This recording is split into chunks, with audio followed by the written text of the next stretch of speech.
What's up, people? It's the weekend, it's Friday here in Dubai, and the family is insisting and demanding on something hearty and delicious today for lunch. And I have just the right dish on my mind. It's called chicken Majboos. It's one of the most popular dishes here in the Gulf region.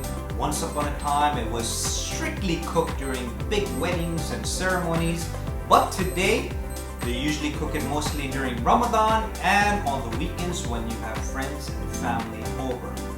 This is one of my favorite dishes as well. Why? It has a multitude of flavor in it.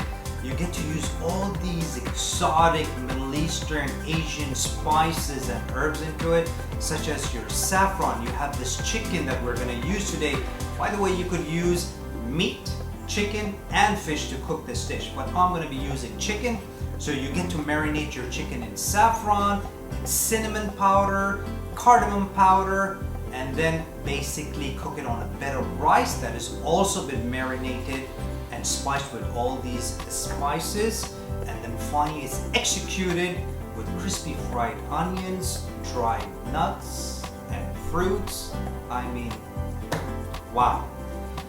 If you want to make someone fall in love with you, I would honestly say this is the right magical portion. All you need to do is feed them this dish and watch them how they fall in love with it. Well, this dish has a lot of steps and process to it, so it's time consuming, but at the end, it's definitely worth it. So let's begin.